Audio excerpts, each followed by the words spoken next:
Hi, everybody. Welcome to Busy Living Sober with Elizabeth Chance and JF Bagley, my husband, for those of you that don't know. And today is episode 325. I like that number. He says he likes that number, so that's a good thing. And today we are sponsored by SoberLink. We need to talk about alcohol recovery in the workplace. Talking about sobriety and proving it to your employer can be so difficult, and our friends at SoberLink want to help. If you need a reliable way to present documented proof of sobriety to a boss or loved one, SoberLink can help. SoberLink is a high-tech portable breathalyzer system that uses facial recognition technology to verify identity.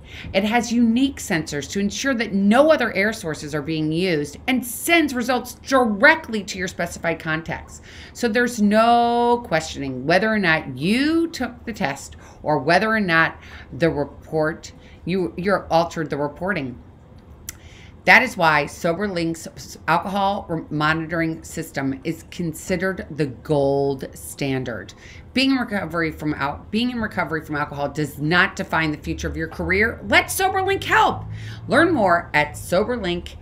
Learn more about SoberLink and request a $50 promo code by visiting www.soberlink.com/BLS and get that $50 promo code. Who doesn't want to have somebody have a report that says, guess what, you don't think I'm sober? Look, I just did this thing with SoberLink. And you can get a $50 off. I think it's a great tool. And they are trying to get rid of the shame just like Busy Living Sober. So we are huge supporters of SoberLink. So thanks again for sponsoring us. And talking about shame, that is our topic for today. Good one. I don't know if you had as much shame as I did when you got sober. I don't know if I did either. I just don't know. I know that our stories are different, and how I felt about the whole drinking thing was it was, for me, it was shameful to admit to myself that that I couldn't handle it. There's no question about that. And and it kind of was like that sort of came from, like the generation above me in my family. Like, you should be able to handle it. Why can't you handle it? We don't understand why you don't handle it. Like, why do you drink so much? Why do you always have to take it too far? Why this? Why that? Why can't you have one drink? Why can't you have one drink? Nobody ever said, why don't you just, like, you ever think about not drinking, JF? They always said, why don't you just, like, let's have one glass of wine, JF, and see how that goes. And I didn't know anything about alcoholism. I didn't understand that there was no one drink for me, no matter how much I wanted it or not.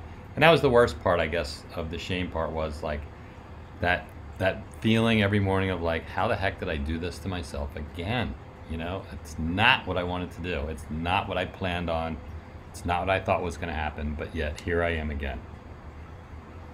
Well, it's shameful, and it's interesting. We had somebody write into us, another person from St. Louis, actually, my hometown, and that person was talking about shame and how they had gotten into a place where he felt that he was being shamed by other people. And I totally get that. It's interesting. I just was on the beach, and not to rub it into anybody who's in a cold area, but I was just on the beach with a friend of mine who actually is I don't want to say normal, because what's normal, but she drinks. And we were talking about how I'm going to dinner with somebody tonight that I don't really know. I just actually met her on the street. And I said to my friend, I said, oh my gosh, I didn't tell her I don't drink. I hope she's not going to think I'm weird because this is a new friend. And I have to be like, oh, guess what? I don't drink. And my friend looked at me and she's like, why do you care? Nobody cares. Do you care that I drink? And I'm like, no. So why do they care that you don't drink? Well, I think that we care because, if we're alcoholics, we think a lot about drinking, whether we think we're thinking about it or not, and that's always that's the immediate comparison that we do. We sit down and we say, he's drinking, they're drinking, I'm not drinking. Oh, I found somebody else who's not drinking. Oh, that's good.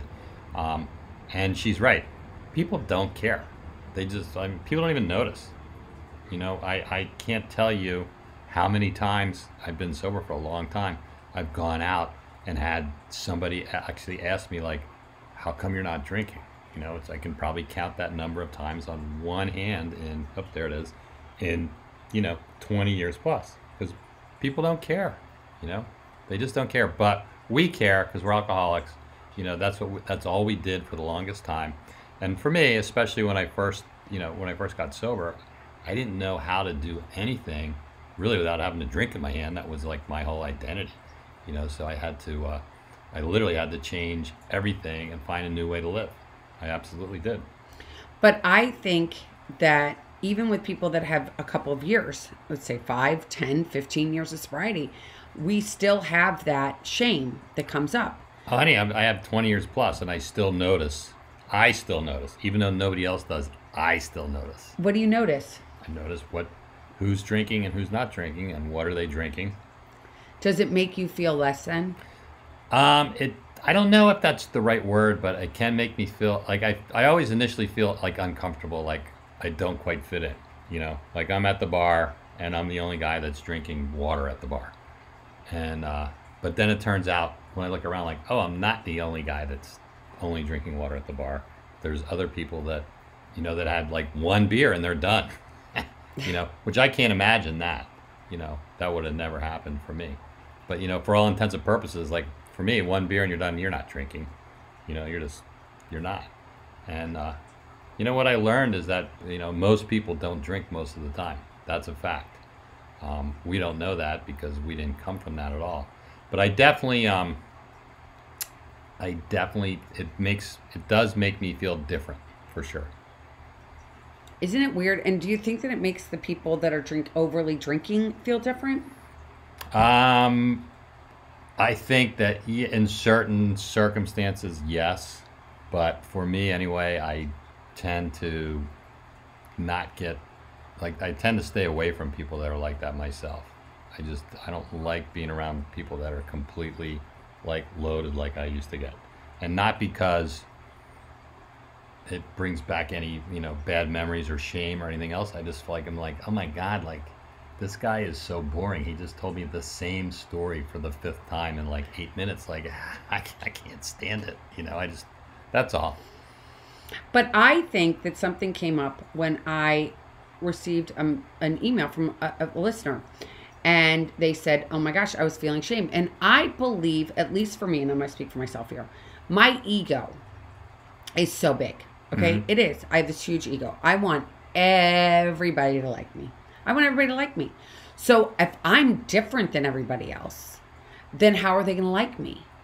So I had all this shame about the fact that it's like even tonight, going out tonight and saying, oh my gosh, I met a new friend. Oh, do you want to get a drink at the bar? And I'm going to be like, sure, I'll have a Pellegrino.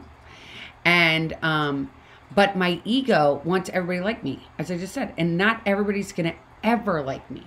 Not everybody ever. I don't think there's any person walking on this planet that everybody likes. What do you think? Especially today. No. Definitely not. Because I've heard you say that before, and like the first person who pops in my mind was Jesus, but obviously they didn't like him. They nailed the poor guy to a cross, so no. Nobody's liked by everybody, and but that's fine. That's fine. But it hurts, and I understand. For one, I'm a girl, so and I think that I get these feelings all the time that I don't want to be less than. I want to be, I don't want to be less than. I want to be better. I want to be the best. I wish I didn't have this disease, which makes me different than everybody else, but it's a fact. So owning the shame, recognizing the shame. I've talked about recently how you feel comfortable and uncomfortable at times. Like there are times in my life where I'm completely uncomfortable, and then there's times that I'm comfortable. I can tell you right now, personally, we have like stuff going on and I'm just like not comfortable with it. It's not comfortable. Not everything's going the way I want it to go. So that, again, I wish it was different. I look at everything else on the outside, but I know in my heart that wishing things were different isn't going to change it. All I can do is get into action. Correct. Yep. The only thing you can change is you. Everything else is just going to do what it's going to do. I totally get that. But as far as your point, I'm not sure if I heard you right or not, because I the response I want to make is I've never been ashamed of the fact that I don't drink anymore. I'm fine with that. I have been ashamed of uh, stuff that I did, while I was drinking, for sure. But I've never felt like I don't think I've ever been like, oh my gosh, like I'm ashamed, I'm an alcoholic. It's not like that. Feeling is not like that for me, but I do feel different. That I can say. Like I do feel different when I go to a party, and when I first get there, that's the first thing I notice. Like I think that's a human thing. I don't think it's as I compare immediately, like, it's like a snap judgment. I'm the one that's not drinking and everybody else is drinking. So I feel different, right? Maybe a little awkward, but definitely different. But for me anyway, 99% of the time, once the party gets rolling, I feel fine. I can talk to anybody, I can hang out, and I usually find, much to my chagrin, that, I'm like, I gotta go to this party. It starts at 8. I can leave by 9:30. It won't be a problem. Next thing you know, I'm like, all right, it's 1 o'clock in the morning. Everybody's gone. Come on, let's get out of here. I end up being the last one, which kind of makes sense because I can drive. I'm not drunk. I'm not under the influence of anything, so why shouldn't I be the last one there? But that's just the way it goes. I have a good time. Once I get settled in, I'm fine. We have a good time. Oh, absolutely, we have a great time, and I think you're the same way too. It's just like, oh, I'm not ashamed of being an alcoholic as much as I'm ashamed of the way that people look at it. Hence why I even started this podcast. Mm-hmm. It's like because it's like, I started this because I'd spent so many years being I don't want to say the class clown, but maybe the class clown, and the person dancing on the bar, even though I can't dance and I can't sing, and I did it anyway. And then when I got sober, I was like, oh my gosh, this is all changed. And it's getting into those feelings and really digging deep and seeing what it's really about. And when I dug deep enough, I could realize that it was that ego part. It was that sense of like, I don't want to be different than anybody else. I want to be just like everybody else. I don't want to have this thing. But because drinking's such a huge part of our society, it's for some reason you can walk around the streets. Actually last week, and I think I told you guys this, but last week I was walking along the beach and I saw this woman, and it was 8 o'clock in the morning. She was pretty much not dressed, right on the side of the road, in a shower with you mean one of those like beach shower? Yeah, one of those beach showers, not dressed, no top on or anything, and drinking and had 2 bottles of Smirnoff next to her. And I was like, wow. And not that I'm judging her, because I'm not by any stretch of imagination. I'm just saying, wow, yay, by the grace of God go I. Because if I were still drinking, let's face it, that could very well happen. Oh, absolutely. Yeah. Well, I'm so glad. I was just thinking about it. I'm so glad that you started this podcast, and you started this whole thing. You started a long time ago. I've been involved with it the whole time. And I'm just sort of, it's like background noise in my life. And I think that maybe whatever shame that I've had, I think that it's disappeared just because of you and this podcast and listening to it all the time. There's nothing to be ashamed of. It's just that's something that we bring on ourselves, right? If I were diabetic, I wouldn't be ashamed because I was diabetic, and everybody was eating donuts and I'm the only one that's not eating a donut. I wouldn't be.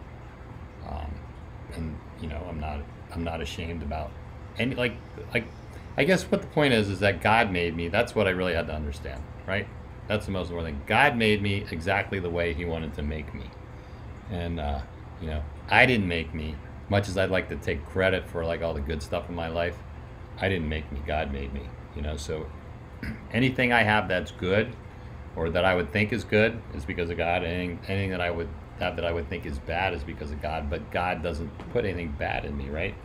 He just makes me the way He made me. Well, each person, every person who's listening to this, by the way, we're all different. We're all totally different. God didn't make anybody exactly like us. And I want to say something that I don't know why it came over me, and I just want to throw this out there that we pray before we come on because it's so important to me because I want God to speak through us.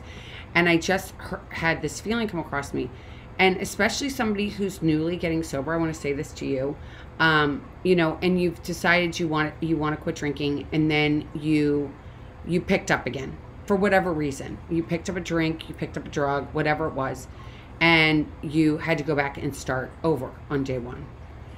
Don't let the shame that you feel towards yourself, because it's all ourself, okay? Other people, as JF just mentioned, my podcast is noise to him. Just kidding. But he says that it's noise. And so the noise then makes him feel like, hold on, there's somebody at our door. I'm putting this on pause for 1 second.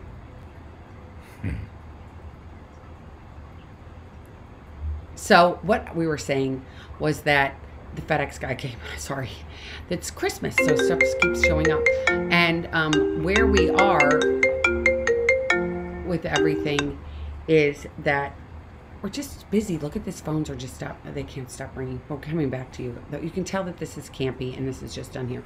But what I was saying was the background noise is our head saying, you know what? We're not good enough. Mm-hmm. I messed up. I'm not worthy of doing this again. Or I'm a loser. I'm an asshole. Why did I do this again? I said I wasn't going to drink and I drank. But you know what?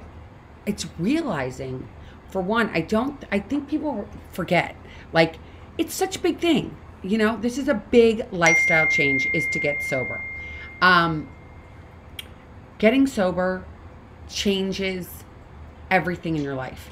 And I don't mean it doesn't give you're not going to win the lottery. You're not going to get a bigger house. I mean, maybe that will happen. But what you're going to do is start to learn to know who you are and learn to know what makes you tick. And it isn't always what everybody else wants you to be. Like, for so long, I was what everybody else wanted me to be. If you wanted me to be hanging out with the potheads, I hang out with the potheads. You want me to hang out with the cokeheads, I hang out with the cokeheads. If you want me to hang out with the big drinkers, I hang out with the big drinkers. If you wanted me to hang out in one neighborhood, I hang out in that neighborhood. I hang out in the other neighborhood. And I didn't know, like, what do I like? Because for so long, I was doing it for everybody else. Everybody else wants you to go and have cocktails. And you're like, all right, I'm going to go. And you get there. And I remember getting there and being like, all right, I'm going to have a drink. And I have a drink. And fortunately or unfortunately, I have one drink. I have 47. So I can't stop.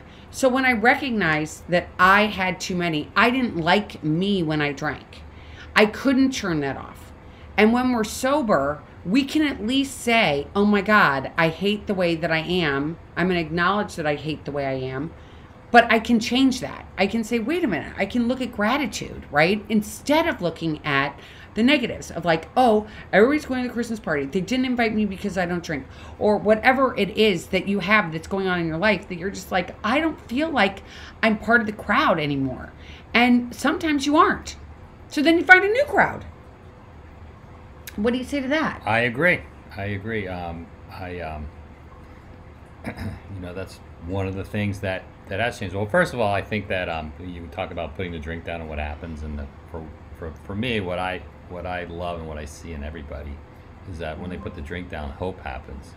And so they go from hopelessness to hopeful, and it's a beautiful thing to watch, and it's so true. And as long as the drink stays down, there's always hope. So a big part of that hope is like, in hope is change and the possibility to change. There's in hopelessness, there's no possibility to change. You're just stuck. And man, I was stuck there for a long time. I didn't even know I was stuck until I got unstuck, and then I could see it. So I agree with that. And and then as far as the other stuff goes, I mean, they talk about early on, like you need to, they talk about people, places, and things. And, I don't know, I never met your crowd because we never met. We didn't know each other when either one of us was drinking. But, I know what my crowd was like that I ran with. And, it's been a long time since I've hung out with those people. And, some of them are dead. Some of them are sober. Most of them are just still drunk. And, like you said, you've met a couple of people that I hung out with from time to time here and there. And, every now and then I reach out. I'm like, I wouldn't mind trying to get connected. And just, they don't want to get connected with me. and because I'm just not part of that crowd anymore. And even my business partner will tell me, I'll talk about some of these guys, and he's like, "You don't want to hang out with them, JF. They're not good people to hang out with. I mean, look at what they've done in their lives and their careers, and they're not your kind of people." And and he's right. And so you got to find new people. And then, of course, the beauty of it is it's so easy to find new people to hang out with. Because oh my gosh, like open up the door, they're everywhere. The streets are full of them. And you especially are such a good example because, you go out, you're walking your dog, and you have like, next thing you have dinner plans with somebody. Well, it's being open. And, I think it goes back to that fact that I don't have the shame anymore. Because when you have the shame, you carry it with you. Like Linus did, like when he was carrying his blankie and it had all that dirt on it. And, I feel like at least for me, when I was carrying around this, like, woe is me, I don't drink, I'm this. And I did that. I'm going to tell you, I did that. I felt sorry for myself. I felt less than. I felt like I wasn't a member of the group anymore, that I was a loser. Luckily, I actually have one of my closest friends. She's passed away now, but she would say to me, "Oh my God, Bizzy, you are so much more fun now that you're sober. I just love it. I can rely on you. You don't fall down. You don't act like an asshole." And I was like, oh my gosh. And the true people in your life will stay, and the people that aren't won't.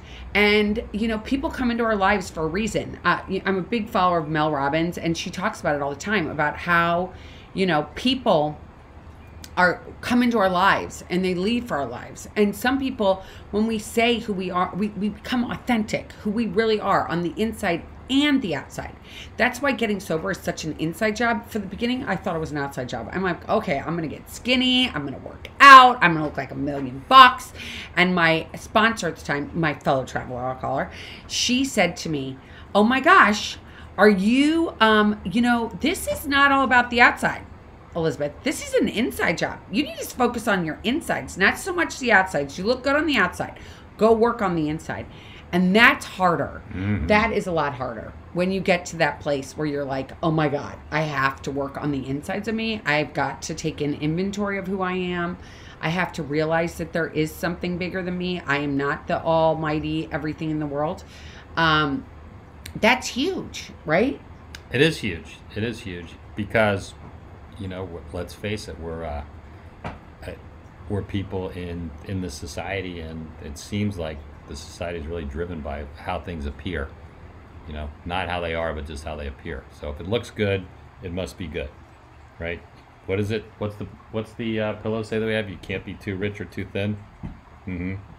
It's really interesting that you just mentioned today. It's very top layer. It's not deep. No. People don't want to have deep relationships. I do. Hence, I'll see if I'm meeting a new friend. Let's see if she still wants to be my friend after tonight, because she'll get to know how deep I like to go. I am not a surface friend. I am a deep friend. I am not into having surface relationships that don't get into the deep stuff, because my life's too short. I have, I'm 54. If I live another, 51 years, if I live to 105, mm-hmm. I still want to be with people that I can have deep relationships with, deep spiritual relationships with. I'm training again now to get a restorative yoga certification on top of my regular basic yoga certification. And all that stuff that I used to have, I don't know if it was turning 50, if it was the kids leaving, or what it was, that it was time for me to go, giddy up, it's mama's time. Mm-hmm. And now I can't stop learning. It's crazy, isn't it? It's truly crazy. Believe me, folks, it's crazy. But, I'm a little different from you, because I enjoy, I like having some deep relationships with not a lot of people. And, maybe it's because I'm a guy, but I like to have like I have like my golf buddies, like that's the relationship. It's about golf, I have my gym buddies. That's a relationship. It's about the gym. That's as far as it goes. Like, we're probably not going to go out to dinner. We're probably not going to hang out any other place but like gym people at the gym and golf people at the golf course. And that's fine, and it's good, It's really good. It works. Really good. It works for me, but I say maybe it's because I'm a guy. Yeah. I think that it's, we are just human beings having a human experience and walking through this and pulling back the onions of your life and who you are and what makes you tick is a journey, and going on that journey with open eyes and saying, some days I'm going to be uncomfortable. Some days I'm going to be comfortable, and writing with that. But if you're uncomfortable, what action are you going to take so that you don't feel that shame? I mean, shame's based in like the bottom of, like, if you were to look at your solar plexus, you know, I'm a yogi. So like in the base of your spine, that's where the shame starts. And it's a terrible feeling to have. So if you recognize I feel shame, well, what can I do to change that soul? How can I change that feeling? Well, do things that build yourself up. And I don't know what that is for you. For me, I love Kundalini yoga. I love going and sitting on the beach and reading a book. I love going on walks with my dogs.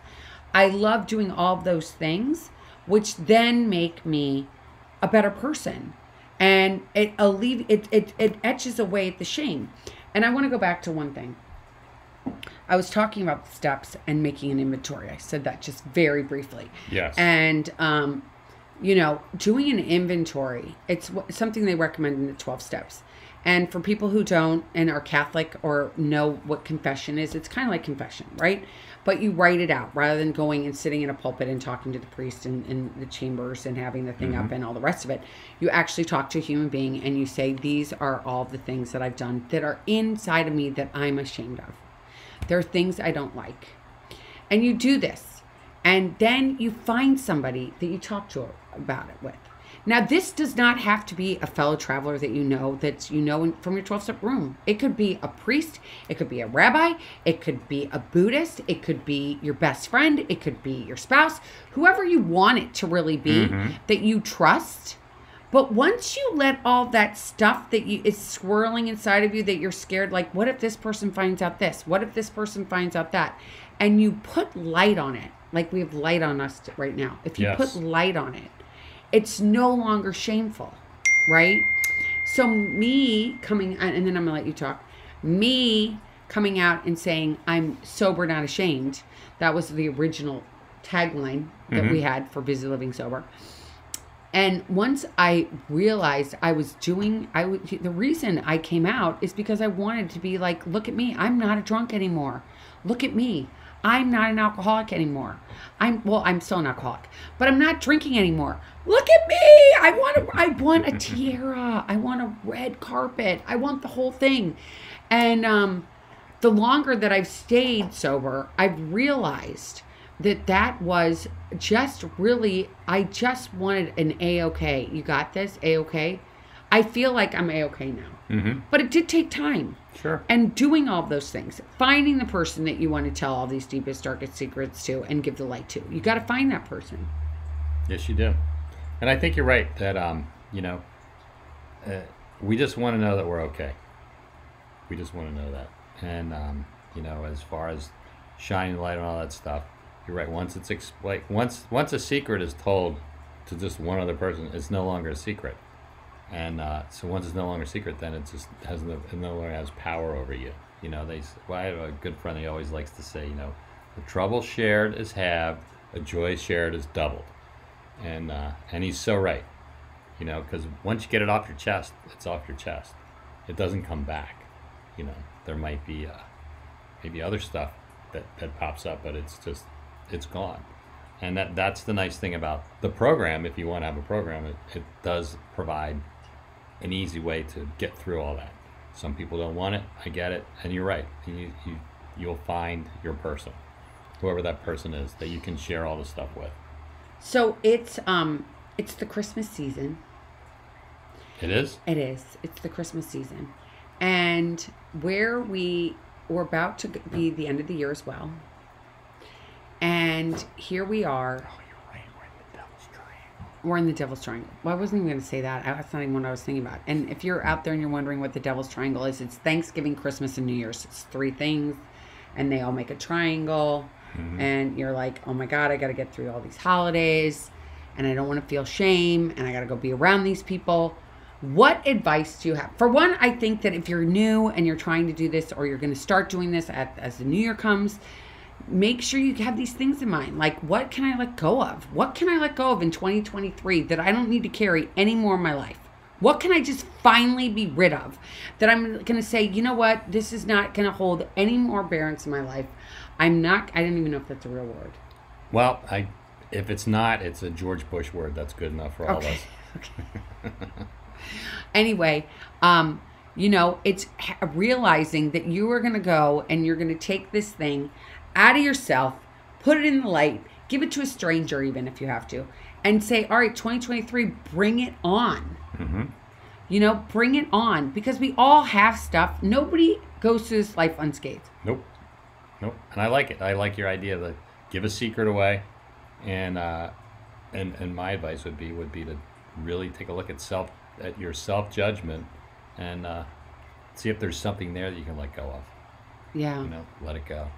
Realize that there's something about you. It's not going to kill you. Mm-hmm. No, it's just a thing. And I'll tell you, there's somebody that's always done something worse than we have.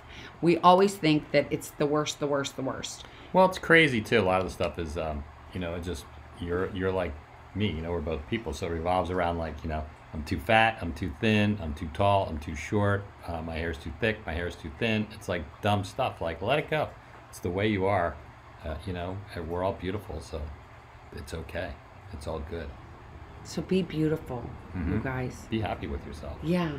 And JF probably won't be here again, I doubt, before Christmas. So You never know. I live in the house with you. So. Well, maybe he'll come on again. And I had another piece of advice too, Okay. that some people might not know, but because the holidays are coming up, something you might want to look into is that my wife was actually part of a article in the Washington Post. That was back around beginning of November, right? Mm-hmm. But I'm sure that you can Google it and find it, and it talks about drinking in the holidays. Yeah, and what to do. There's different tidbits of going to parties and everything, and you can actually find that on my website. It's back there. It's beautiful. on the website. Well, yeah. Then look it up. I'm so proud of her, and Yeah. it's such a good article. So look it up. Thank you. Mm-hmm. Thank you. You're welcome. Thank you to everybody that's written to me recently, because I've gotten a lot of mail lately, and I'm so grateful that I have listeners. I love you guys. You have no idea, because I do not look at analytics. I know I'm supposed to, but I don't. And I'm grateful, because I love to hear from you, because then I do know that at least somebody's hearing me besides JF and the dogs. Mm-hmm. Well, we all love to hear from you too. Well, thank you. We honey. just don't write back. Thank you. Mm-hmm. Well, thank you for coming on again. Thanks for having me. Mwah. Thank Appreciate you. it. And if you're listening and you have questions, comments, you want to talk to me, you want to talk to JF, you can always reach me at elizabeth@elizabethchance.com. That's the easiest way to remember. It's ELIZABETH at elizabethchance.com. And it's ELIZABETHCHANCE. Can you say that backwards? No, I'm not even going to try. Okay, until next week. Keep getting busy, living sober, and have a fun life. Enjoy your life. Enjoy you. Fall in love with you. I'm going to end with this. I had a Post-it note for years when I was first getting sober, and it was on my computer, because I'm on my computer all the time. And it said, I love Elizabeth. I know I sound crazy, but it totally works. Fall in love with you. This Christmas season, take care of you. Make yourself important. And if you heard us, I think we might not have been able to pause that little interruption we had with the door. If we, sorry, you just can tell we're human. Well, you know what? When you go through your whole production thing there, you can take it out. Yeah, when I do my whole production thing, which is non-existent. It's just me and a computer, as you can see. All right, everybody. Thanks so much. Take care. And you can do this. I know you are not alone. You've got us at least. Bye. Bye.